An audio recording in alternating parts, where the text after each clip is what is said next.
On February 29, 1944, American troops began landing on the island of Iwa as soon as it became known that the large forces of the enemy fleet are bombarding the yard in the Prime.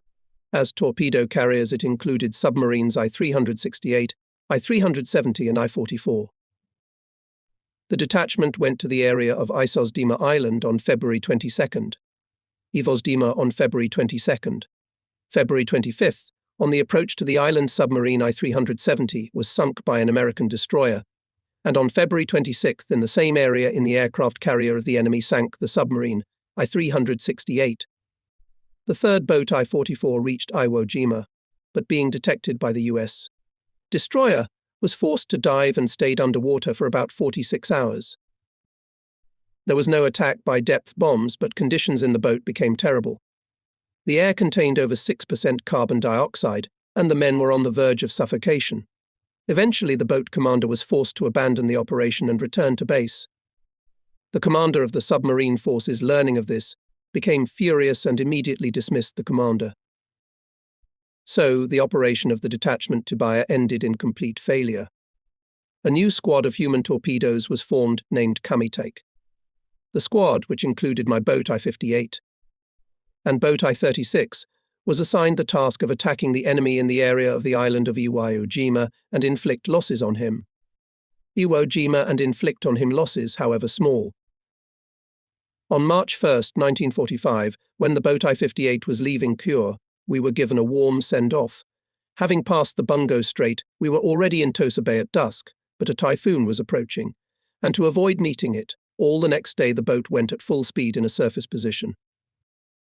The reason for the failure of the detachment Tibaya remained unclear, but after careful consideration, we decided to approach the island of Iwo Jima from the north, where the enemy kept watch not particularly carefully. The enemy had concentrated his surveillance to the south and east of the island, where his lines of communications passed. It was to be expected that we would discover many ships and other targets in this area, but orders forbade us to attack the enemy, for our main task was to attack ships at anchor. The southern route of approach to the island was unacceptable to us. At night on March 3 and 4, the radar station detected enemy planes, so we had to follow in an underwater position. The boat was fitted with a short-wave antenna of the latest type, the results of which were excellent. As far as the situation allowed, we followed in a surface position both day and night and dived only when absolutely necessary. On diving on March 4th, we heard noises similar to those of anti-submarine ships. On the night of March 5th, for 2 HRs, the same thing was observed. However, nothing bad happened. On March 5th, on medium waves, we intercepted a radio-telephone conversation between the ships involved in the bombardment of Iwo Jima Island. This indicated that the enemy had engaged large formations of large surface ships. On March 6th, we went underwater for a day and began to approach the target, taking all precautions. About 4 p.m., we heard the sound of 4 successive explosions, and at the same moment the noise of the propellers was clearly heard, which soon became silent. About an hour before sunset, we swam up to periscope depth to look around, and soon noticed a large enemy ship. We immediately withdrew to deep water, without even determining its class. The fact was that if this ship was anchored, it would take about an hour of time to approach it, and the boat's batteries were dead if the ship was moving. It could not be a target for manned torpedoes. After charging the batteries, we headed for the most favorable area to make a successful attack with the manned torpedoes. The boat's crew was very unhappy that we had left the enemy alone instead of attacking him. However, the human torpedoes were designed to attack enemy ships at anchor, so we had no other choice. After sunset, we prepared to surface, but suddenly heard the noise of propellers, and since visibility was poor, remained underwater. On March 7th, long before sunrise, we surfaced to recharge our batteries. The northern part of the island. Iwo Jima was already looming on the radar screen. The sea was calm. The night was dark and moonless. Before sunrise we loaded. The final phase of the approach to the island began. The same day after sunset we surfaced and made final preparations for the release of manned torpedoes. At dinner, according to custom, we said goodbye to the torpedo drivers, explaining the situation. It was decided to begin the release of torpedoes on March 8th early in the morning. At 2300 hours, having finished charging the batteries, We proceeded on a 15-knot run in a surface position to an area 17 miles northwest of Iwo Jima Island, where we intended to arrive at 2 o'clock. During the crossing, torrents of rain fell upon the boat several times. Visibility was poor, which favored the action of manned torpedoes. With the help of our radar station was detected the work of enemy radar stations, conducted from 3 directions, indicating the possible presence of destroyer squadrons in the area. We decided, if they detected us, to go underwater. The torpedo drivers, who were to take their places from the upper deck of the boat, were ready to do so at short notice, but as it was still 3 hours before they could be launched, we gave them liquor to keep them warm. After another hour, already on the approach to Iwo Jima Island, a very urgent radiogram was unexpectedly received which read, Kamitaike Squadron's operation is cancelled. Submarine I-58 should immediately proceed to the area of Iwo Jima Island. Okinoshima to participate as a floating radio station in the United Fleet operation. The operation will be conducted on March 11th. It was madness to turn back, being so close to the enemy. I could hardly get over the whole thing. Contacting headquarters was out of the question. We could be detected immediately.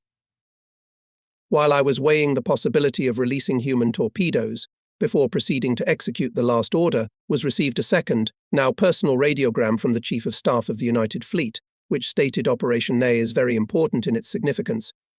So the order given to your submarine must be strictly implemented. Report the route and approximate time of departure to the area of Okinoshima Island. Okinoshima, there was nothing left for us to do but obey the order. I immediately reported it to the boat crew and torpedo drivers. On March 9th, we loaded in the morning, and in the evening we dropped torpedoes overboard and headed full speed in a surface position to the area of Okinoshima.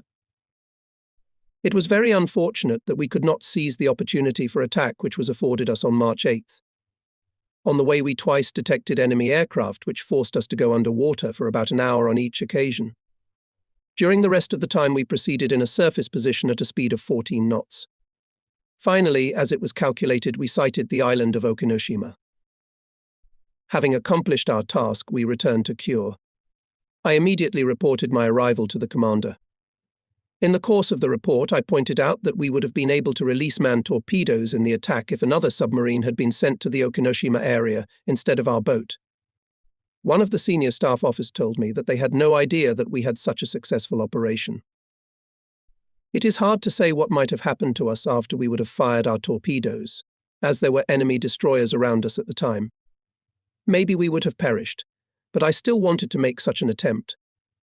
During this operation, the new radar station worked much more reliably, but still needed further testing to perfect it.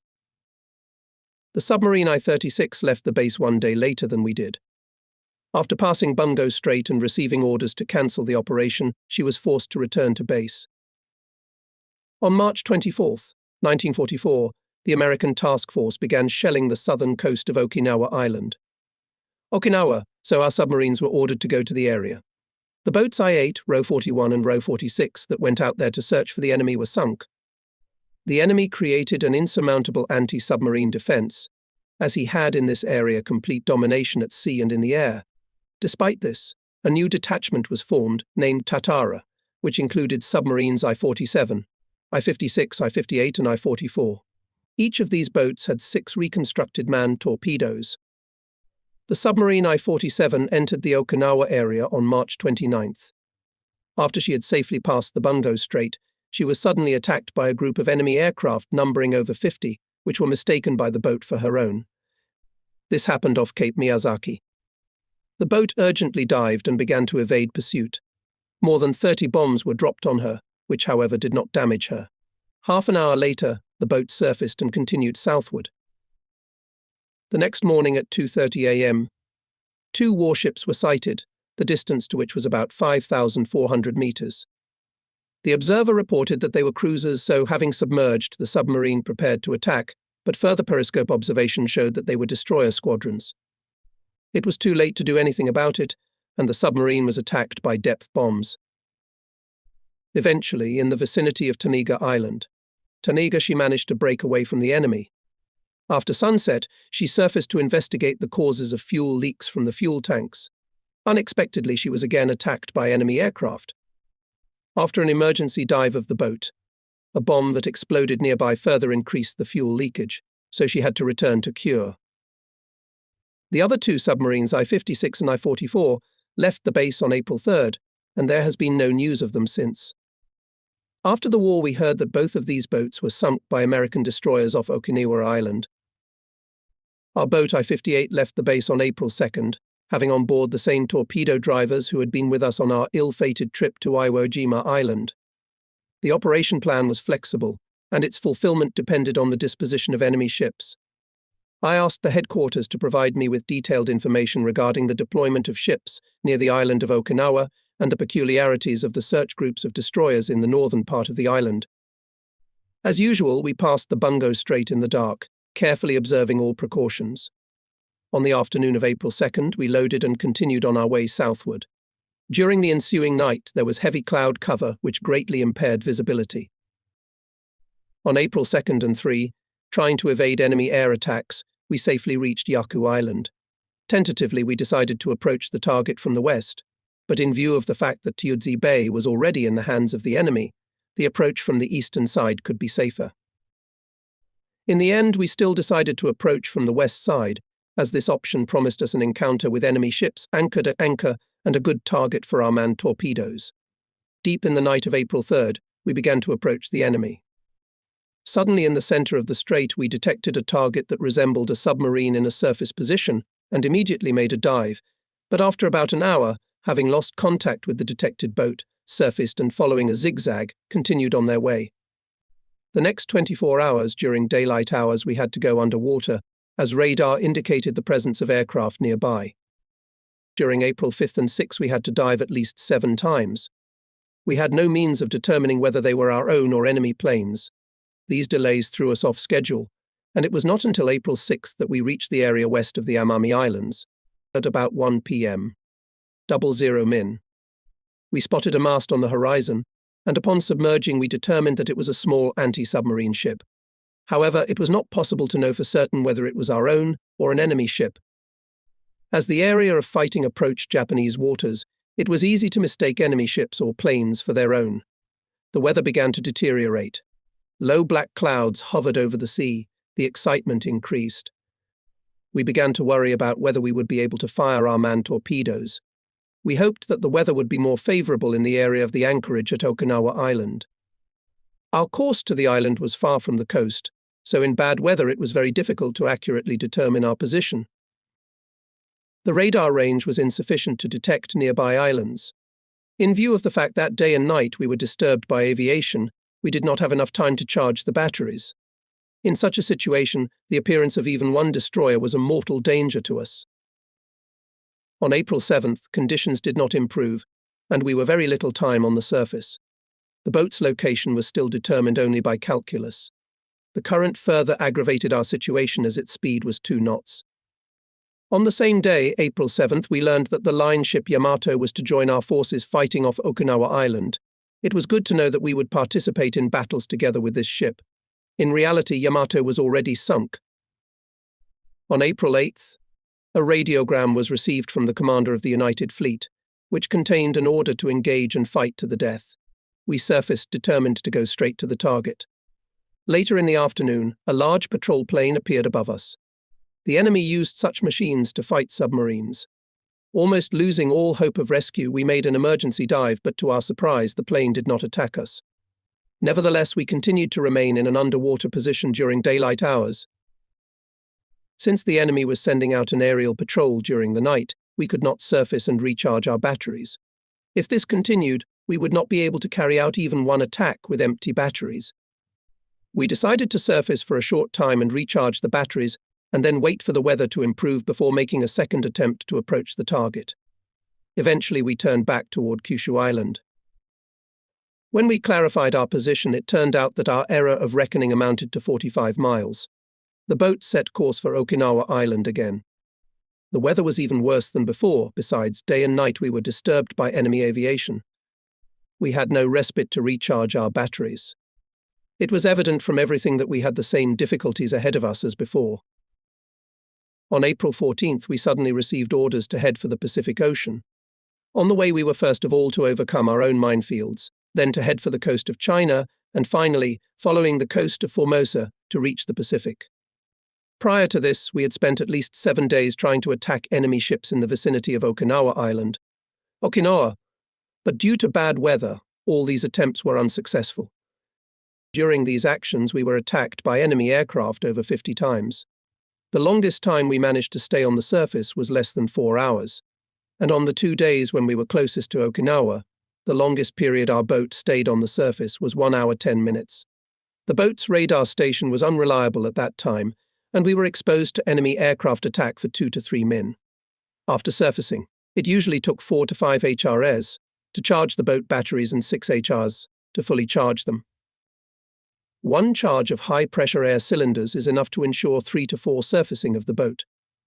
It takes 30 min to fully charge the air cylinders. We have experienced firsthand that in severe conditions it can happen that the boat will not have high-pressure air and will not be able to float regardless of the degree of charging of the batteries. A single destroyer chasing a boat for 1 day may exhaust her half-charged batteries to such an extent that she will be unable to move. It should be borne in mind that submarines carrying manned torpedoes had no artillery armament, so surfacing to fight with the pursuing ship was not feasible, since the entire armament of the boat consisted of 2 machine guns. The use of manned torpedoes in the stormy weather then prevailing was impossible. We entered the Pacific Ocean from the east coast of Formosa and set a course northward, being from Okinawa Island at a distance of 300 to 400 miles. Okinawa at a distance of 300 to 400 miles. We met no enemy along the way except for one occasional airplane. On April 25th at about 1 a.m., while proceeding in a surface position, we received contact on the surface target detection station indicator. The sea was calm and a light breeze was blowing. We immediately submerged and waited. Soon through the periscope we saw a ship coming with navigation lights on. It turned out to be a hospital ship, so we missed it. At about 3 a.m. at 00 min, we heard the sounds of 9 consecutive explosions. Keeping a periscope observation, we managed to spot 1 or 2 masts on the horizon. Soon we saw 3 ships. At first we took them for cruisers, but then it turned out that they were small destroyers. While we were studying the situation, the enemy ships headed in our direction. Could they have detected us? It was impossible to release the manned torpedoes, as their condition had not been checked since the boat left the base, that is, more than a month. We had to leave. We had no other choice. We dived to a depth of 82 meters. There was silence in all compartments of the boat. Half an hour later, we heard the noise of 3 ships' propellers. Undoubtedly, we had finally been discovered. The only thing left for us to do was to keep quiet. The boat's crew took up their posts according to the survivability schedule. The noise of the propellers was increasing.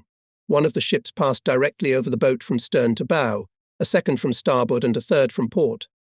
We waited for the attack, and there was a sepulchral silence in the boat. Tension was reaching its extreme limits. To our surprise and relief, the enemy ships passed over us and began to move away. Then there was an explosion of 1 depth bomb, but by this time the destroyers were already far away from us. The enemy was not as formidable as we had anticipated. We lay down on the opposite course from the direction of the explosion and went a considerable distance away, but believed that we were still on the enemy's line of communications. Unfortunately, we received orders to return and came to base on April 29th. On crossing to the base not far from the boat, an enemy mine exploded. Many fish surfaced from the explosion, which helped us to celebrate the Emperor's birthday properly. Upon arrival in Kure, we learned that none of the other submarines that had gone out to Okinawa Island had returned to base. The submarine Row 109 reported that she had been attacked by enemy ships which had dropped at least 300 depth bombs. She was ordered to return to base, but never did. Consequently, the only submarine to return from this operation was I-58. A meeting was called to discuss the operation as it related to the actions of submarines I-56 and Row 109. As a result of the work of this meeting, it was felt that it was futile to attempt to penetrate the heavily defended bases of the landed enemy. The only place where we could count on success in the current situation was when acting on the lines of communication. The Okinawa campaign was not the first time this problem had arisen, but now only 4 of the large submarines survived, and it was decided to equip the I-300 transport submarine to carry human torpedoes. After the war, we learned that the other submarines involved in the fighting off Okinawa were sunk by American destroyers east and southeast of that island.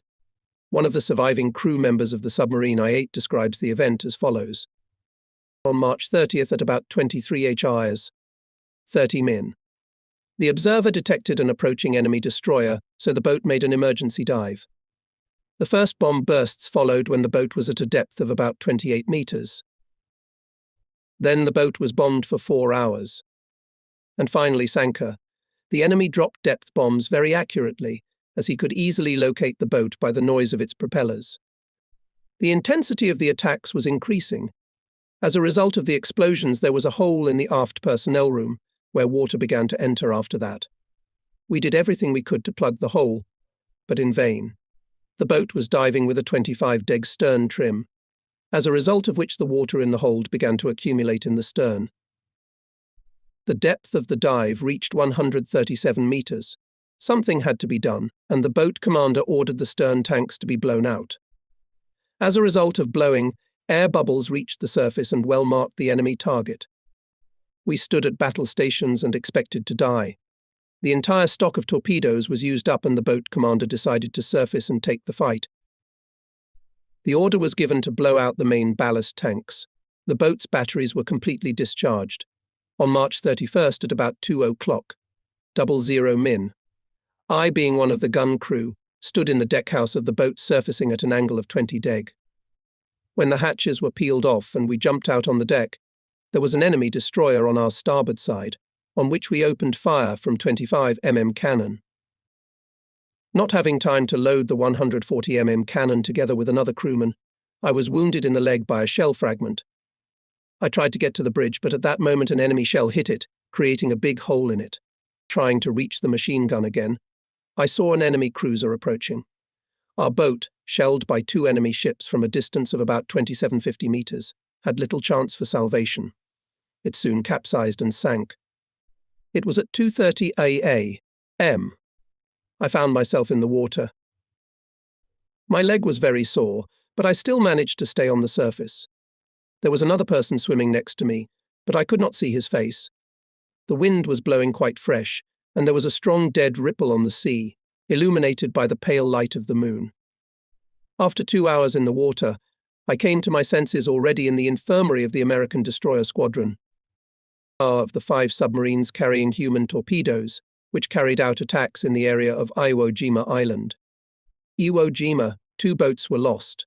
In the vicinity of the island, the same fate befell 2 of the 4 submarines that took part in the operation. And those boats that returned safely to the base were unable to fire a single manned torpedo. In fact, this kind of attack against heavily defended enemy anchorages was ineffective. Therefore, it became necessary to attack moving enemy ships, that is, on their passage by sea. Human torpedo carrier submarines were equipped in such a way that torpedo drivers could be seated in them from inside the boats in an underwater position. The number of torpedoes attached to the boats was increased.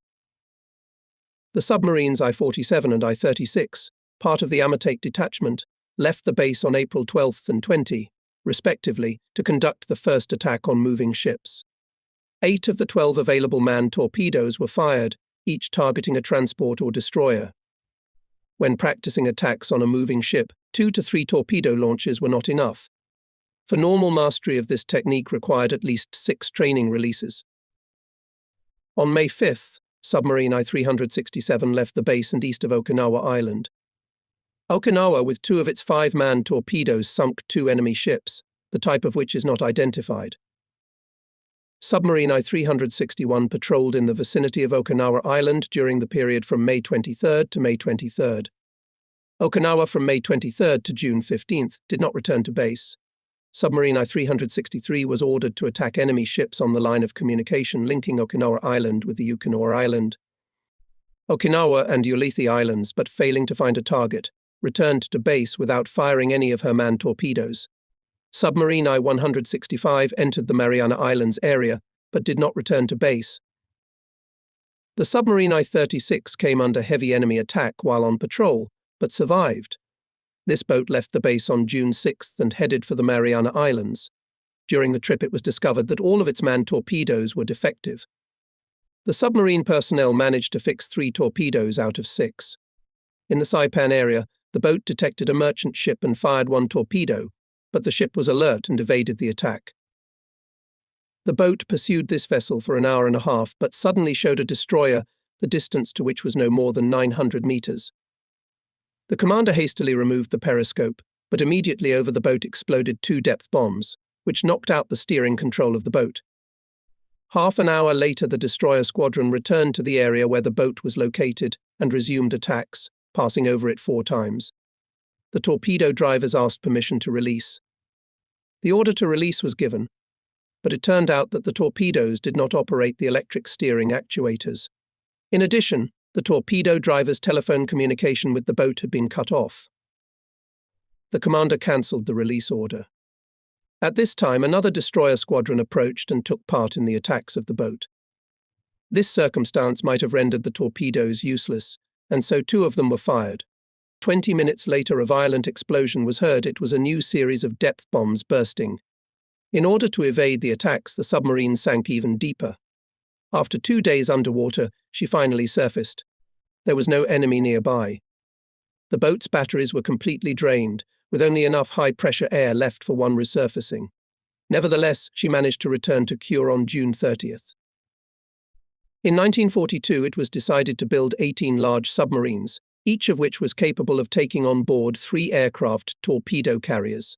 There was a rumor that the testing of the aircraft to go into service with these boats was nearing completion. However, while waiting for the boats to be completed, the military situation continued to deteriorate. In December 1944, the first submarine of this type, i.e. the I-400, was completed, and in January 1945, the I-401 was expected to be completed. In addition, the submarines I-13 and I-14 were converted for the same purpose, which could take 2 airplanes each. The conversions were completed in January and February 1945, respectively. All 4 submarines were consolidated into one detachment, with Capt. 2nd Rank Arizumi appointed as commander. Partial trials were begun in the inner sea of Japan area. The boats were intended to carry out the operation to bomb the Panama Canal, but the planes that were supposed to arm the boats were not yet ready. So working out the tasks of releasing them from the boats, then, was still impossible, and it was possible to implement it only at the end of April 1945. In the process of working out, there were various failures. For example, the boat I-401 hit a mine, and the release of the squadron to fulfill the task was delayed. Planning for the operation was coming to an end. The range of submarines type I-400 was equal to 40,000 miles, so that the fuel reserves were enough for the voyage to Panama and back. Converted boats type I-13 had a shorter range, so replenishment of their fuel at sea had to be made by boats type I-400. Both types of boats were to take a 4-month supply of food. In total, it was supposed to take 10 aircraft, of which 6 were armed with torpedoes, the remaining 4 bombs. The operation plan provided for 2 strikes on the canal locks in one place in order to completely destroy them. While practicing the tasks, a mock-up of the locks was made, on which multiple training bombing raids were conducted. At the end of June, training exercises were conducted with each individual aircraft, during which 2 machines crashed. Meanwhile, the situation continued to deteriorate. Heavy air raids on the territory of Japan proper began, which were presumably preparations for the landing of paratroopers. In the Sea of Japan, an American submarine attacked our submarine I-122, and soon it became impossible to find a safe place to practice training tasks. Under the created situation, it was not at all to conduct an operation against the distant Panama Canal. Since there was an urgent need for submarines to strike at enemy aircraft carriers anchored off Ulithi Islands and in the Mandate Territory, it was decided to send boats I-14 and I-13 in Truk to conduct air reconnaissance in the area of Ulithi Islands by the airplanes based on them. These boats each had 2 of the latest Iagumos-type reconnaissance planes. On June 15th, both boats left Ominato, and the next morning the boat I-13 was sunk by a U.S. aircraft carrier aircraft. Submarine I-14 arrived safely in Truk. Following her, there were also sent boats I-400 and I-401. The plan to strike the Panama Canal was revised. Aircraft boats I-400 and I-401 first had to make a raid on Ulithi Islands, and then the boats, after receiving back their planes, were to head to the Panama Canal area. The Ulithi raid was scheduled for August 25th. In early August, the submarines I-400 and I-401 left Truk for this mission, but the war ended on August 16th. The said two boats of 3,500 tons displacement each never achieved any combat successes. They were the world's largest submarines. 3 years of planning and design had gone to waste. The squadron commander, Captain Second Rank Arizumi, shot himself before arriving in Yokosuka in late August 1945. In 1946, the boats I-400 and I-401 were taken back to the United States by the Americans. The third boat of this type, I-402, was completed shortly before the end of the war. During construction, she was converted into a submarine tanker. In July 1945, the submarine I-58 was again ready for combat missions. We received an order on July 16th to leave Kure and head for action on the enemy's lines of communication. To the sound of marching and cheers of the seeing off, we left the harbour and went to the trawled fairway. One night we spent at the base of manned torpedoes, where a special ceremony was held in honour of torpedo drivers. We had 6 such brave men on board. The next morning we went to sea accompanied by 24 motorboats. At the entrance to the Bungo Strait we conducted test deep-sea dives. During the tests it became clear that the periscopes on the torpedoes were defective, and we had to return to base to replace them. Finally, on the morning of July 18th, we put to sea again and headed south through Bungo Strait, zigzagging at full speed because we feared enemy submarine attacks. A submarine in a surface position has no means of dealing with enemy boats in a submerged position. The only thing it can do is to increase its course. When the submarine has radar stations for detecting air and surface targets, it can detect the enemy, determine its position and course, and thereby avoid encountering it. With the onset of daylight, enemy submarines went underwater, and we did the same. At night we surfaced and repeated the old cat and mouse game. Thus it is sometimes possible to pass through the waters where enemy submarines hide in ambushes. Sometimes, therefore, and we were able to pass at full speed in a surface position to the enemy's lines of communication. That night our radar station detected a group of American airplanes type B-29, flying, probably, to strike at the territory of Japan. What city would these airplanes bomb this time? The moon began to shine brighter, and we had already reached the line of communications linking Saipan and Okinawa, where we could well expect to meet the enemy. As usual at dinner we drank to the impending success of the torpedo drivers. I explained to them the general situation. According to the order we received, we were to attack enemy ships off the east coast of the Philippines.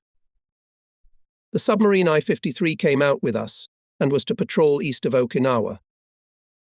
Nothing was visible on the surface except the vast expanse of ocean. We decided to wait for the enemy at the point where the communication routes from his main bases on Leyte, Saipan, Okinawa, Guam, Palau and Ulithi converged. But we were well aware that even so we might not encounter the enemy in such a vast area. Having manned torpedoes, we were determined to sink any ship that met in our path. On the line of communications linking Okinawa and Saipan, the sea, illuminated by the bright moonlight, was calm, and conditions were excellent for carrying out the attack, but no enemy appeared. We were also unlucky on the Okinawa-Guam line of communication. July 22nd was a full moon. With favourable conditions for attacking both day and night, we headed for the Leyte Guam line of communications. The moon was gradually waning, the chances of carrying out an attack were disappearing, and I prayed to God to give us the opportunity. On July 27th, in accordance with orders, we approached the enemy's Guam-Leyte line of communications and headed west along it. On July 28th at 5 o'clock, 30 min.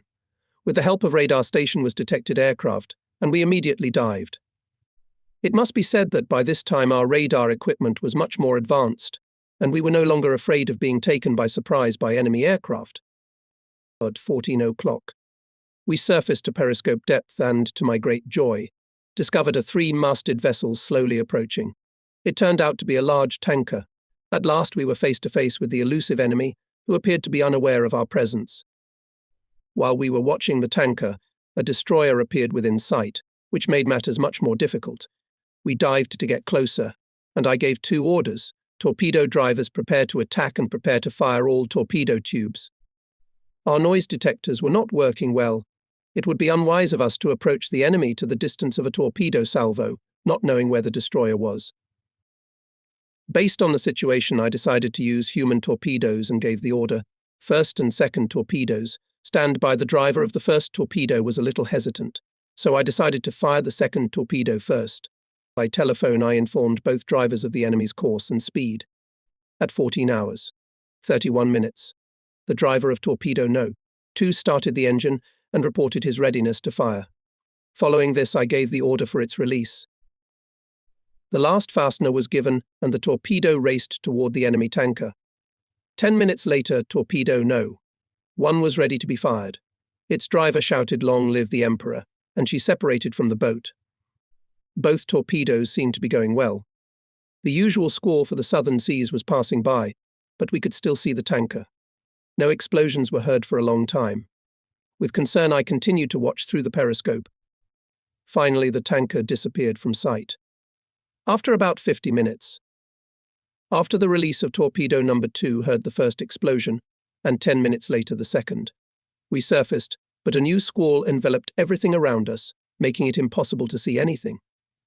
We thought about the people who had been with us recently. We prayed for them and wished them happiness in the other world.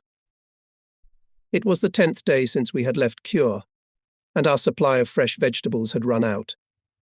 We had a few heads of onions left, and otherwise from morning till evening we had to make do with canned food, which we were sick of, especially canned sweet potatoes, the taste of which left much to be desired. Continuing our search for the enemy, we proceeded to the junction of his communications between Leyte to Guam and Palau to Okinawa. On July 29th, the weather was mostly bad all day, but without a storm, so we continued to proceed to the objective in a surface position. We now relied entirely on our 4 large binoculars and radar stations and trusted that we would detect the enemy before he detected us. We feared only enemy submarines in good visibility. Both the crew of our boat and its armament were first class. Had the Japanese boats had radar 2 years ago, we would not have suffered such heavy losses.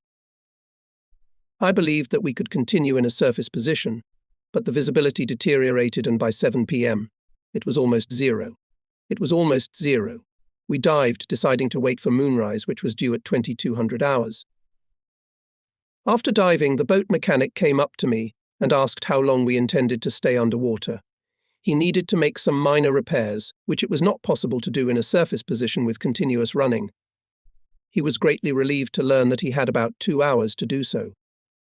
Having given orders to wake me up at 2200 hours. 30 minutes, I went to rest in the wardroom. The boat, at a speed of 2 knots, was moving in a westerly direction. In the dimly lit boat, nothing disturbed the silence, except for the faint sounds of the air conditioning unit running and the characteristic sounds of the horizontal and vertical rudders moving.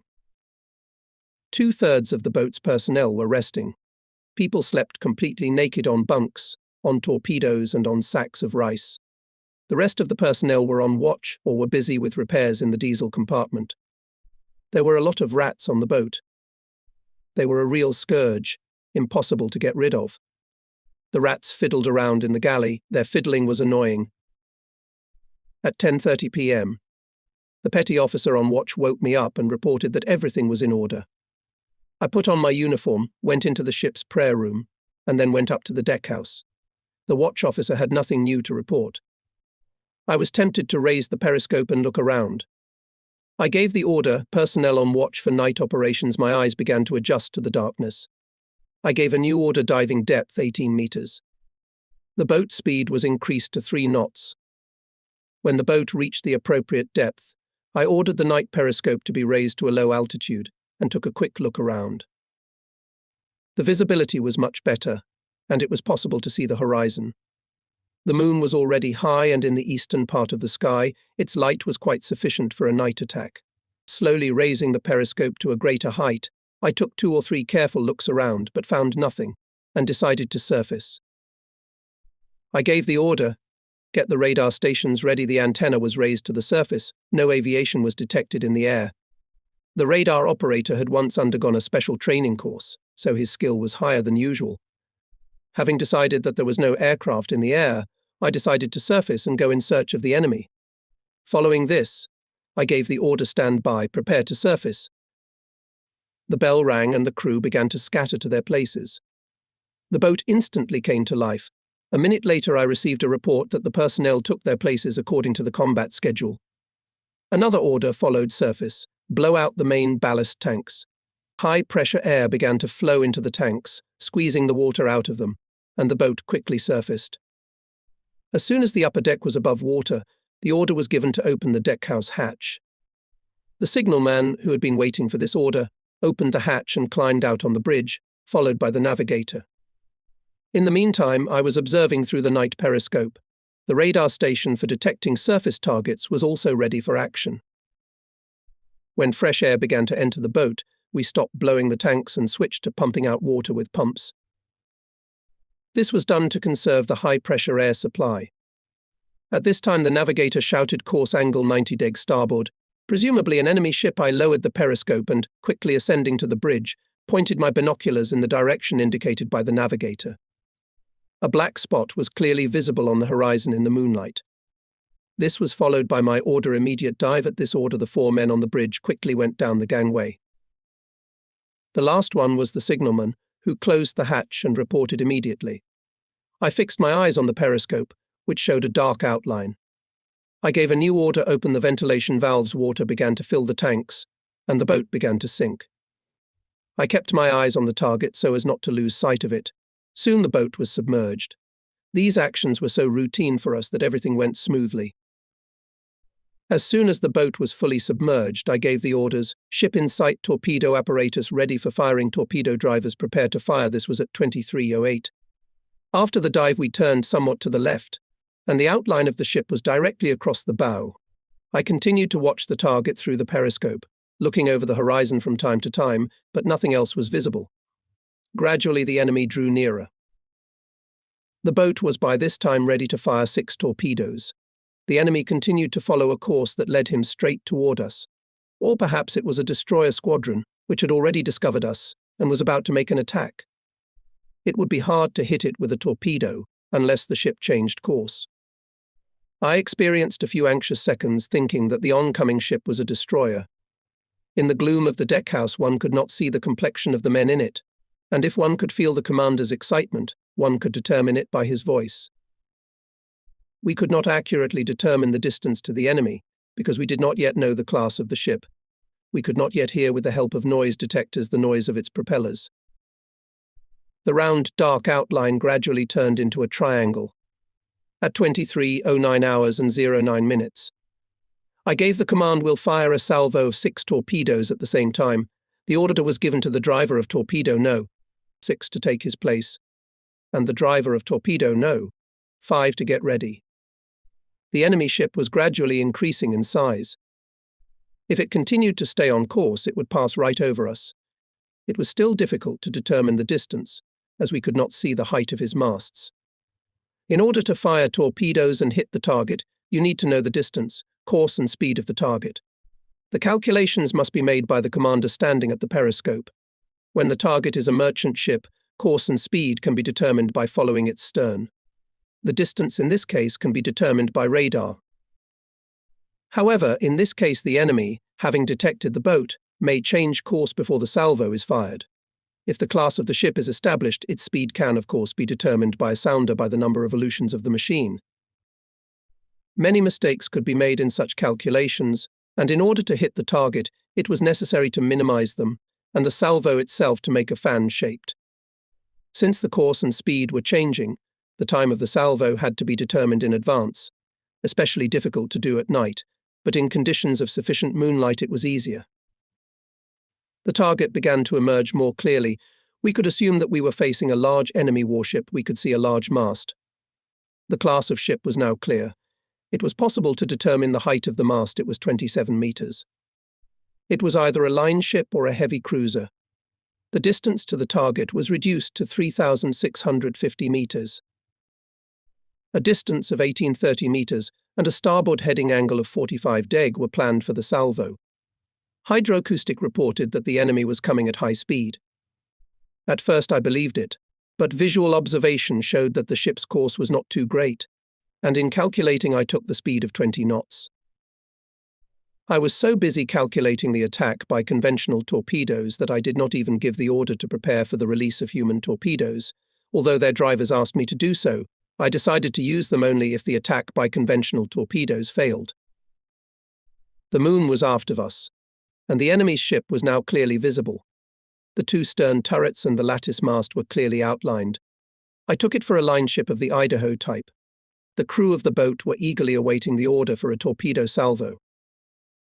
There was dead silence in the boat. In such cases, the eyes of the boat are the commander's periscope and the ears are the noise detectors. Except for the commander, no one could know what was going on up there. The men waited tensely for the next order.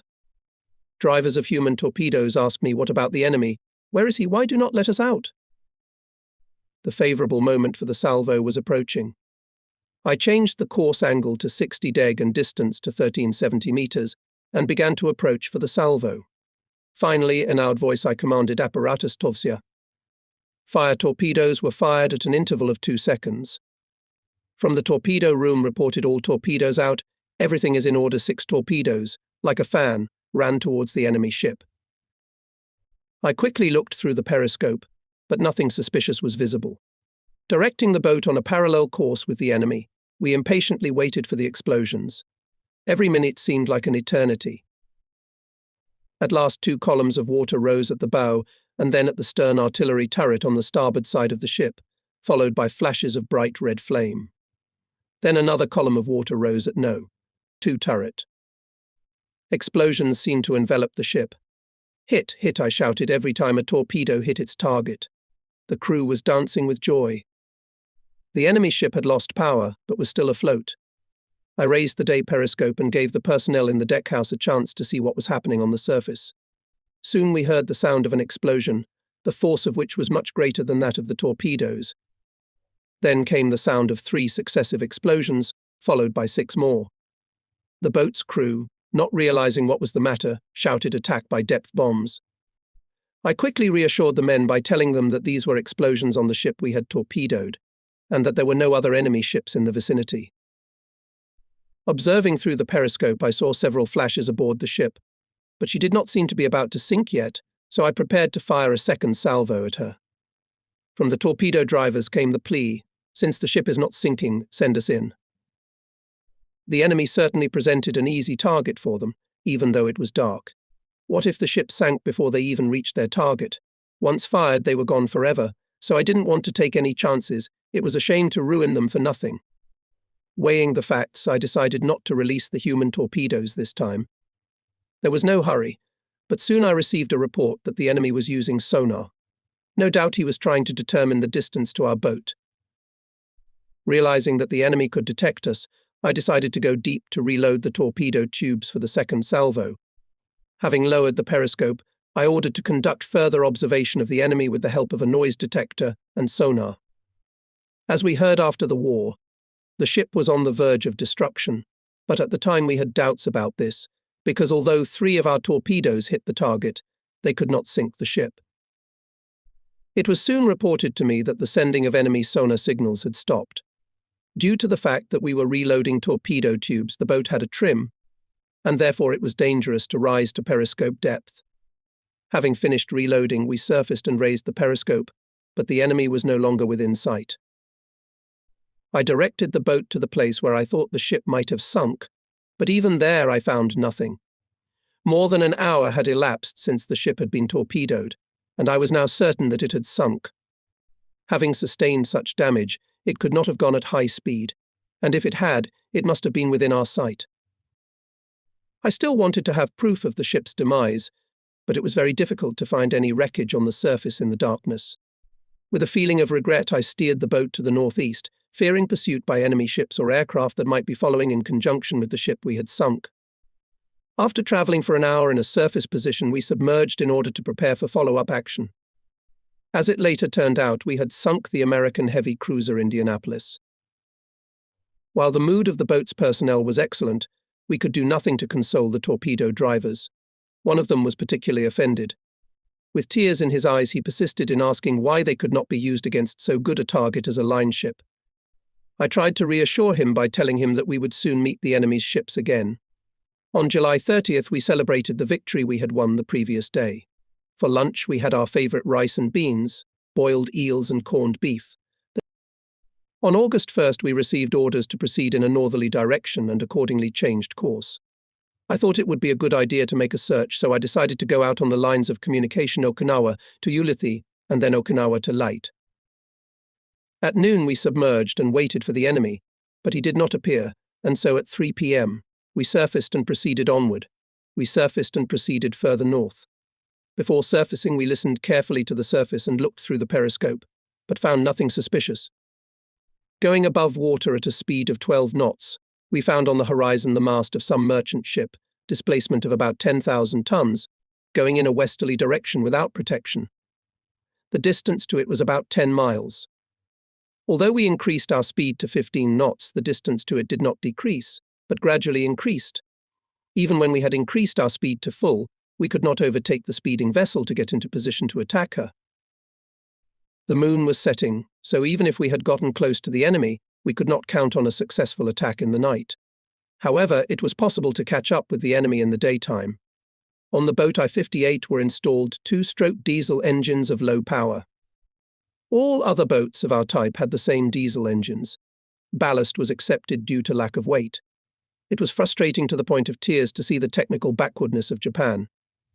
I remembered the speed of 23 knots that the submarine I-24 had when sailing off Hawaii.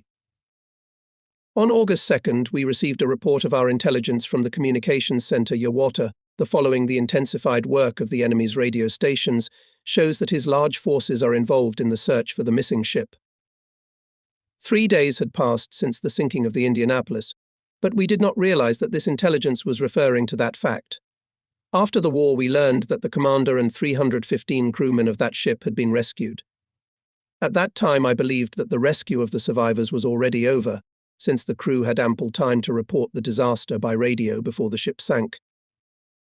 On August 7th, we heard a radio report of the enormous destruction caused to the city of Hiroshima by the explosion of only one bomb. LT, Nishimura, who usually listened to American radio broadcasts, said it was no ordinary bomb. Personally, I didn't listen to the broadcasts and didn't even try to listen as it worsened my already bad mood. We on the boat were unable to appreciate the situation that had been created. Our duty required us to continue the fight.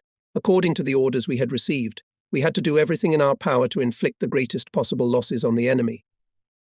If I had listened to foreign radio broadcasts, it would have been clear that the bomb dropped on Hiroshima was an atomic bomb. Around March 8, 1944, Dr. Tanaka reported the existence of the atomic bomb to the Diet, and since then we have all dreamed of obtaining this weapon as a means to improve our military affairs. If we had known that the enemy had already manufactured atomic weapons, our morale and fighting spirit would have been greatly reduced. From this point of view, our ignorance may have been for the best. But on the other hand, it is dangerous to fight without knowing about the enemy's new weapons and their capabilities. In other words, senior officers need to listen to the enemy's radio transmissions, but one must have nerves strong enough that any news does not cause alarm. Unfortunately, my nerves were not up to the task. Apparently, when the B-29 bomber took off from Tinian Airfield carrying the atomic bomb for Hiroshima, the crew of the airplane knew about the sinking of the Indianapolis, which had delivered a part of the bomb from the USA to Tinian. The crew of the airplane made the following inscription on this atomic bomb, a gift for the souls of the dead crew members of the Indianapolis. I read about this in March 1949 in a magazine. The article was entitled Atomic Bomber Connection Course for Hiroshima. It said that the atomic bomb was assembled from several component parts. Most of them were delivered by air, but the largest and heaviest part of the bomb was delivered on the heavy cruiser Indianapolis. It had been over 20 days since we left Kure. We had not bathed in a long time. There were no extra changes of linen, and we wore the same thing day and night. There was no water to do the washing and no opportunity to dry the linen. Being and working in dirty and wet clothes inside a boat with lots of electrical equipment was dangerous. After sinking the heavy cruiser Indianapolis, which we mistook for an Idaho-type line ship, the submarine I-58 headed north. On August 9th, an atomic bomb similar to the one that destroyed Hiroshima was dropped on the city of Nagasaki. The devastation inflicted directly on Japan grew rapidly. It was also reported that the Soviet Union was at war with Japan. We were still determined, but what could we do? Despite this, the morale of the I-58 boat personnel was high. On August 10th, while underwater, we detected the presence of a target with our hydroacoustic instrument. Raising the periscope, I saw a destroyer squadron not far away. The drivers of torpedoes, No. 5 and No. 6 were ordered to prepare to release. The distance to the destroyer, which was zigzagging, was about 6,400 meters. During the release of Torpedo No.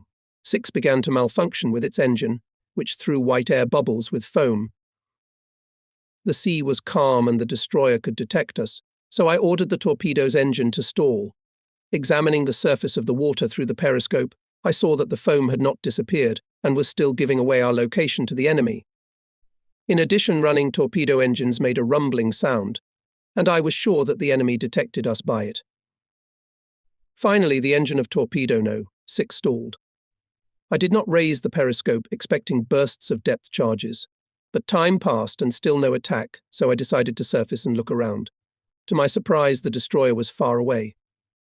The distance to it was now about 4,500 meters. The ship had time to move away from us. I must say that with the appearance of human torpedoes, enemy destroyers no longer acted as confidently as before. Meanwhile, the drivers of Torpedoes No. 3 and No. 4 took their places, but soon it turned out that the Torpedo No. 3 was defective.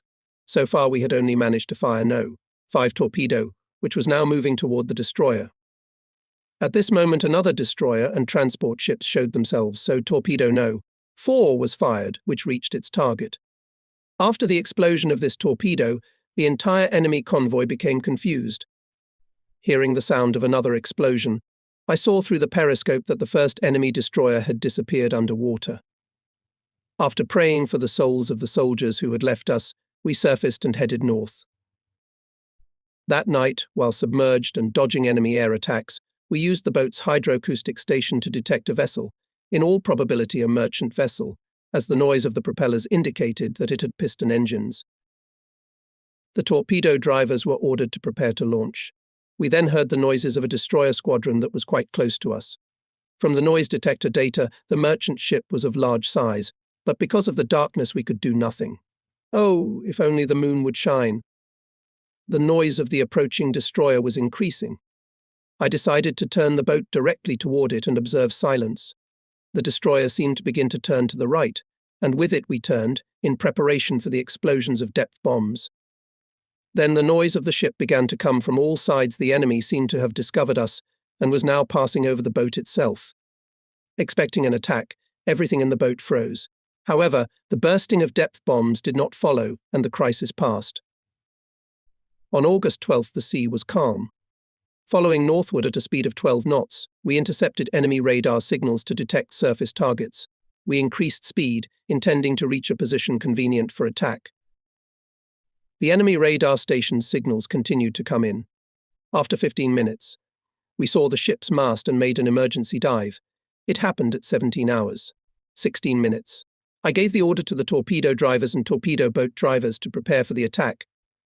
The target was approaching, and I gave a new order torpedo driver, No. 3, to take his place and prepare to fire at 17 HRS, 47 min. I recognized the enemy vessel. It was an air transport, displacement of 15,000 tons. Soon Torpedo No. 3 was ready for release, and its driver on my order rushed towards the enemy. When after the release of the torpedo I looked through the periscope, I saw that ahead of the air transport was also followed by a destroyer. Some more time passed, and the transport continued in the same direction. I saw puffs of black smoke billowing from its pipes. The enemy, evidently having detected the human torpedo, was moving away from it at full speed. I saw clearly how the transport, gaining speed, zigzagged. Half an hour passed, and then I heard the sound of an explosion. Was it the explosion of a torpedo hitting its target? But the first explosion was followed by 10 more. It became clear that the destroyer was on a reverse course and began attacking with depth charges. I was very anxious, my hands were sweating. At 18 hours, 42 min, a great column of water and clouds of smoke rose to the sky. I involuntarily whispered a prayer. Then came the sound of an explosion. When the column of water settled and the smoke cleared, there was no more transport on the surface. Only a destroyer squadron was visible, rushing to the place where the transport was lost. Each of us had feelings of triumph and relief. We prayed for the happiness of our fallen soldiers in their afterlife, then in the darkness surfaced and continued our journey northward. After traveling this course for several days, we came to a point 300 miles from Okinawa Island. Okinawa. We reported our successes by human torpedoes after each victory, when the boat was at a safe distance from the enemy.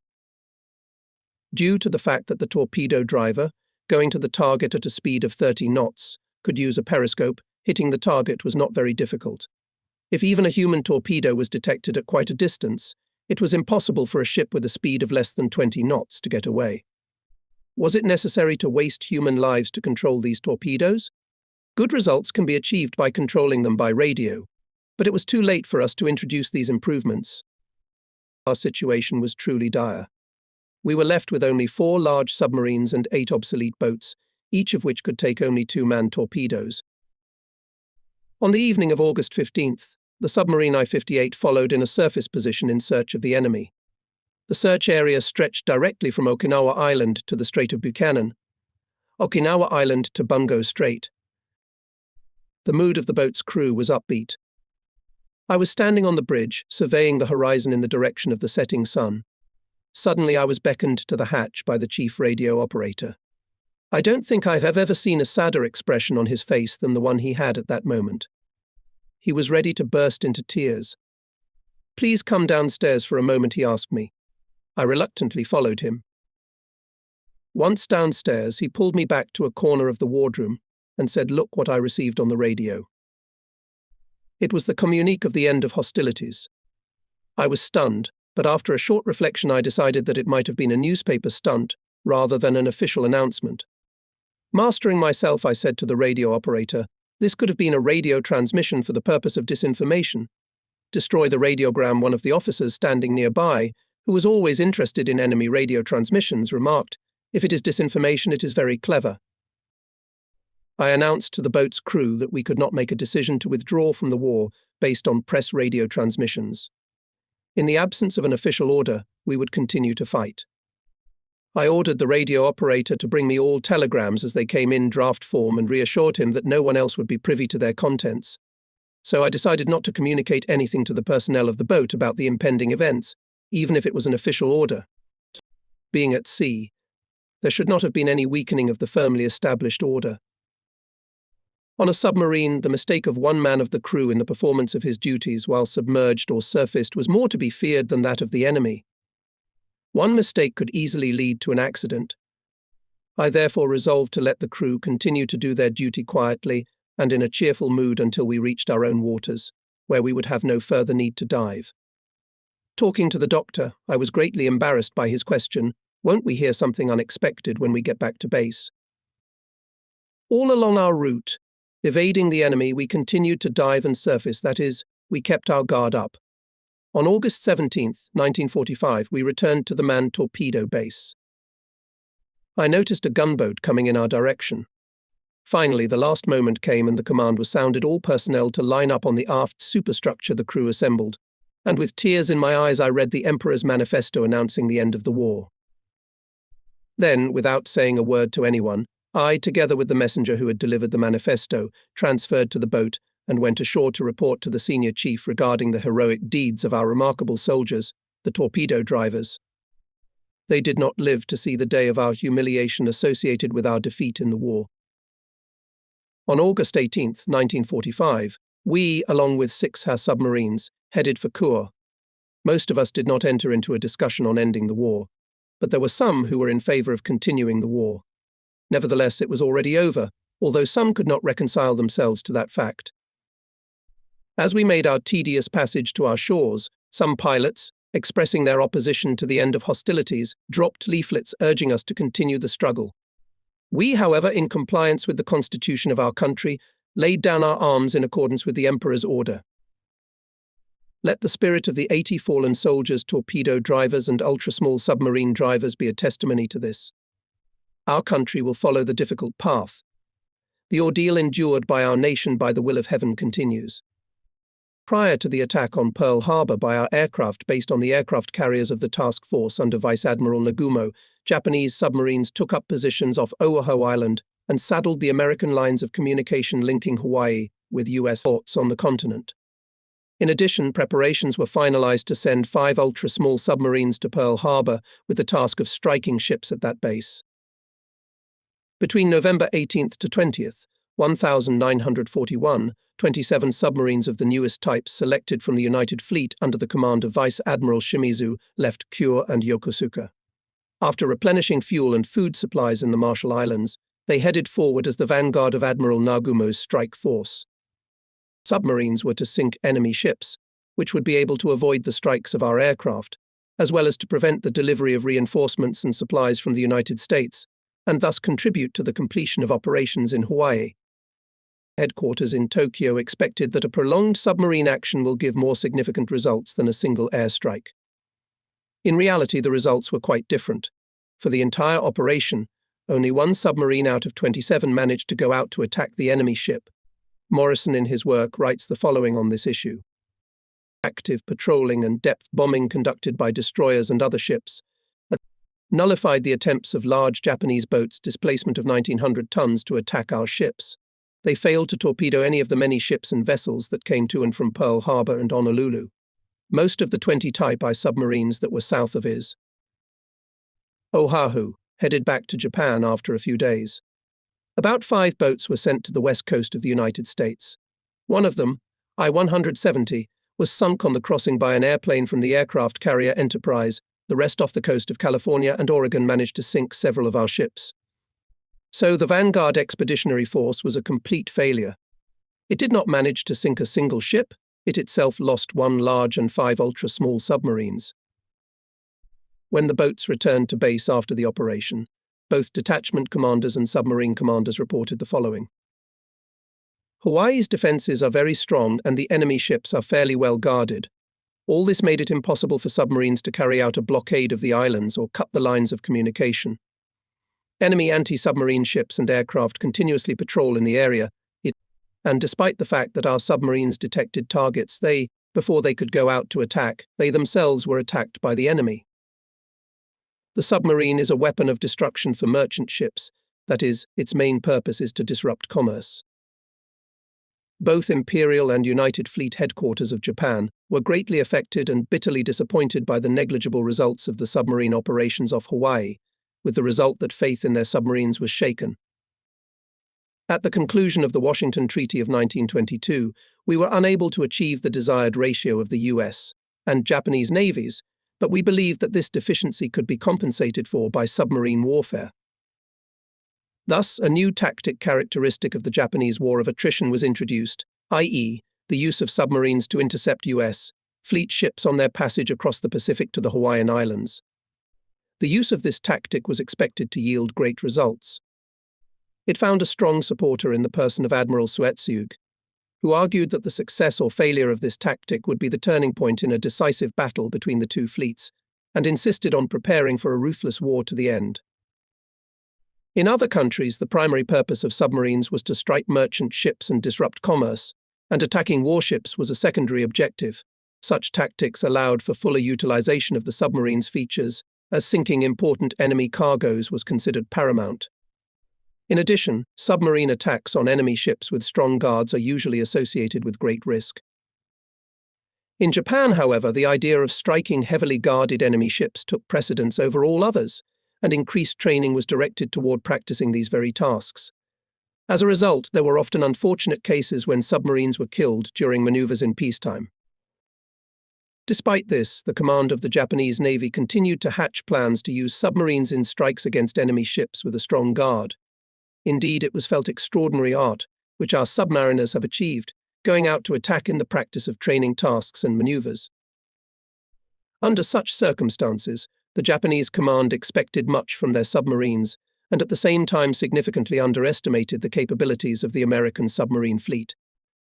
As shown by the operation of our submarines in Hawaii, their attacks against warships did not reach the goal, and only in subsequent attacks against merchant ships, our boats managed to achieve something. At the same time, we suffered heavy losses from American submarines, and it is no exaggeration to say that American submarines dealt Japan a fatal blow. To illustrate this conclusion is characterized by the following statement of the Chief of Naval Operations of the U.S. Navy, Fleet Admiral E. King. American submarines played a major role in the overall victory over Japan. 63% of the sunk Japanese ships and vessels of displacement over 1,000 tons each were sunk by submarines. The remaining 37% fall to the share of other weapons. Estimated Japanese losses in tonnage, according to estimates of the Japanese command, should have been in the first year of the war 1 million tons and in subsequent years 800,000 tons annually. However, the actual losses amounted to, in the first year of the war, 1,250,000 tons, in the second year 2,560,000 tons, and in the third year 3,480,000 tons, that is 4 times more than in the given calculation data. How did it happen that the Japanese command made such a miscalculation in the estimated losses of its tonnage? It happened because it underestimated the capabilities of the American submarine fleet. When calculating losses, it was natural to assume that the largest share of them will be caused by the actions of American submarines. However, most of the sea lanes connecting Japan with the areas of natural wealth of the South Seas, including the islands of Ryukyu, Formosa, the Philippines, Borneo, Celebes, Java, Sumatra, were protected by a series of natural barriers. We thought, therefore, that we could repel enemy submarine attacks with anti-submarine defenses set up in the comparatively narrow passages between these islands. In the first year of the war, our losses were great due to the fact that we were conducting offensive operations in the south, and our anti-submarine activities had not yet been properly developed. After the second year of the war, we could hope to reduce our losses because our anti-submarine defenses were already established, but American submarines continued to sink Japanese ships. Dr. Jerome Bernard Cohen wrote, "The blockade of Japan by the Americans has greatly intensified, with the result that the supply of raw materials has ceased and military production has been effectively suspended even before the strategic bombardment of the country has begun. Because of this, Japan was unable to continue the war. For every ton of merchant marine built, Japan lost 3 tons, which led to the virtual destruction of the merchant marine. It was a misfortune for Japan to be dependent on the importation of raw materials. The situation was worsening day by day. The loss of merchant tonnage reduced the import of raw materials, because of which the production of steel was also significantly reduced. This in turn affected the shipbuilding industry, making Japan unable to make up for the loss of the merchant fleet. Japan's economy began to suffocate. At the beginning of 1945, the country was on the verge of disaster, and air raids completed the matter. What was the reason for such pathetic results of Japanese submarines? American submarines were not limited to striking only merchant ships. The enemy's boats managed quite skillfully and successfully attacked and our warships. Our losses were enormous. June 15, 1944, having learned that the American forces landed on Saipan, the commander of the United Fleet, Admiral Toyoda, concentrated all available forces to launch a decisive counterattack on the enemy to disrupt his plans. At dawn on June 18th, one of the operational formations under Vice Admiral Ozawa began searching for the enemy. In the afternoon of the same day, to the west of Saipan Connection, found 3 groups of American ships, which included 6 aircraft carriers. In view of the fact that the night was approaching and the distance to the enemy ships was significant, Admiral Ozawa postponed the attack until the next day. June 19th, newly discovered operational connection of the enemy, consisting of 4 groups, was attacked twice by our aircraft. Admiral Ozawa's flagship, the heavy aircraft carrier Taiho, after the first attack on the enemy, was torpedoed by an American submarine and 6 hours later, and sank. Almost simultaneously with Taiho, enemy submarine was torpedoed heavy aircraft carrier Shokaku. Despite these losses, Vice Admiral Ozawa wanted to launch a 3rd airstrike against the enemy, but he had less than 100 planes left at his disposal, and so he had to withdraw to the west to resume attacks the next morning. On the afternoon of June 20th, about 300 enemy planes attacked our ships. The attack hit the aircraft carrier Zuikaku with several bombs, and the aircraft carrier Hitaka was first hit by a torpedo dropped by a torpedo troop. Thus, Admiral Ozawa's task force was attacked by enemy submarines at the moment of repulsing an air attack, and although the aircraft carriers were heavily guarded by destroyer squadrons, the American submarines had no difficulty penetrating through the line of guard and made an attack on our large ships. In October 1944, Admiral Kurita's fleet intended to penetrate Leyte Gulf in order to launch a series of strikes against the enemy. On October 23rd, while searching for an entrance to Palawan Strait, the flagship cruiser Otago and cruiser Nashi was sunk by an American submarine. This represented another major loss to the Japanese Navy. In many cases, American submarines attacked even our anti-submarine ships. What can explain such deplorable results for us? Basically, they can be explained by the low quality of armament of our ships and the imperfection of their designs. Our submarines were poorly armed. They were counterattacked by the enemy even before they approached their targets, or the target eluded them. At the same time, well-armed and well-equipped enemy submarines operated with near impunity, and our ships could neither counterattack nor evade their attacks. Many of our ships became aware of the presence of enemy submarines only when they themselves were attacked. In the field of large submarine construction, Japan belonged to the leading place among the navies of the whole world. Japan built submarines Type I displacement of 2,000 tons, while the US and England had submarines displacement of 1,500 tons. In addition, during the war, Japan built several aircraft carrier submarines with a displacement of 3,500 tons. 6 times Japanese Type I submarines made trips to Germany and, while in the secret German submarine base Lorient, were examined in detail by German submarine specialists. The Germans criticized our boats, pointing to excessive hull vibration, excessive underwater communications, etc. The submarine I-39, commanded by Captain 3rd Rank Kinashi, returning from Germany, was sunk in the Strait of Formosa by an American submarine solely because it had radar equipment of poor quality, although Kinashi noticed upon arrival in Singapore that it had been greatly improved. After learning of the many shortcomings of Japanese submarines, Hitler gave Japan 2 German boats as models. One with a German crew arrived in Kure in July 1943. The other, with a Japanese crew, was sunk by Allied aircraft in the Atlantic Ocean on passage to Japan. The above German boats of 750 tons displacement each were of little value to Japan. The Japanese Naval Command expected much from its submarines. For this reason, both officers and sailors were carefully selected and underwent a very intense combat training program. They considered themselves the best trained submariners in the world. But when the war came with its trials, the results were most deplorable.